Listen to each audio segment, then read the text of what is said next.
This is Hannibal here from the HannibalTV.com with a daily news update for you. Back from a early morning running with the sunrise today. It's 5:33 a.m. here in Ottawa, Canada.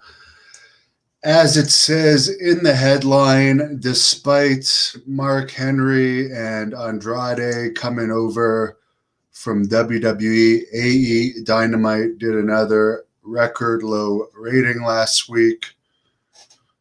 462,000 viewers and a 0.19 rating. Anyone that thinks their TNT show being moved to a Friday night and then also being moved to TBS, that's a good thing for the product. I don't particularly think it is, and these ratings seem to be pretty clear. And I don't know why, they already have a full roster, why they're hiring people WWE doesn't want anymore. And this Andrade guy wrestles just like all of their other guys have. They've got a million guys like that. So I don't see what the big deal is. SmackDown on Friday drew a 0.5 rating. As far as the Floyd Mayweather Jr. versus Logan Paul fight, that I really didn't have much interest in watching, but it ended up being a big success. It did an estimated 600 to 650,000 buys. Not bad for an exhibition. And it got 11.5 million Google searches. Now, to put that into perspective, the last WWE pay-per-view, which I believe was WrestleMania Backlash, didn't even do 1 million Google searches. So this boxing exhibition match did 11.5 million Google searches, which shows you the popularity of this Logan Paul. And I don't hold anything against him. For the people that say, well, he is a real fighter, for one thing. He may be, there may be a certain amount of working in his fights. I don't know. If you watch the Kevin Sullivan podcast I posted a couple days ago, where he goes on a deep dive into Slamboree 96, he actually talks about, he believes the Logan Paul versus Ben Askren fight was a work. I never saw it. For some reason, it doesn't interest me to see it. Francis Ngannou believes that he and John Jones would beat the buy rate of that, but he feels that he should make 20 million for a fight like these guys made. I guess Logan Paul made 20 million for that. Lord only knows how much he makes on YouTube, because he's a huge YouTube guy who can probably afford the very best trainers. I've got nothing against him. I admire his success. By the way, apparently the Texas champion, the Blood Hunter, and his manager Blaze might be heading to world-class Revolution Wrestling that runs not only Texas, but Oklahoma, Kansas, and Arkansas as well. And they are going to be doing a little bit of a collaboration with me. I posted 2 matches from there. One of them features Ali from Impact taking on Selena, and Melina is also involved in the match. And the other match features Taya versus Desiderata, and Taya has just joined NXT. Desiderata I actually did an interview with a few years ago that I posted after the match. I really like her because she's also an MMA fighter. And by the way, the World Class Wrestling Revolution champion is Stephan Bonner, a UFC Hall of Famer. So from what I understand, they're going to recognize the Blood Hunter as the Texas champion, as he is the Texas champion. He's undefeated in 2 years of wrestling, which is pretty impressive considering some of the guys he's been in there with, like Haku, the Barbarian. I think he beat Sabu twice. He beat that jabroni Juventud Guerrera. He beat Gangrel. He destroyed tons of Texas independent wrestlers. He made Just Incredible run away from a match like a coward that actually should have been a count out, but poor officiating there, I think, made it a double count out. How can one guy run out of a match and it be a double count out when one guy runs away like a pussy? I don't know. Explain that one to me. Anyways, I'm just telling you guys the rumors.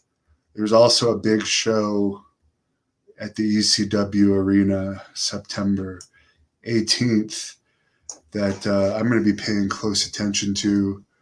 Raven, one of my favorites, is going to be involved in that. Good morning to you, Jack. Pez says, hey, partner. Hope you're doing really great. I'm doing really great. Oh, by the way, I did a great interview with Kurgan today because I'm a vampire and I stay up all night. And I love all sorts of vampirish type things that I won't get into. But the Kurgan interview today that was an hour and a half long was great. He's a class act. Pleasure to talk to. The complete opposite of the Bill Irwin, a.k.a. Goon interview from the day before. And that one only lasted 17 minutes. It was so bad. And some people actually stick up for this loser, but I have no respect for him whatsoever. I'd actually like to see him get in the ring with the Blood Hunter. I would actually pay to see that on a pay-per-view. That would be real funny. Logan, how's my day? So far, so good. Luca, JC is full of shit. I have no idea who JC is.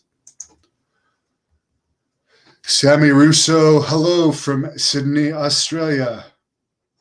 How you doing, mate?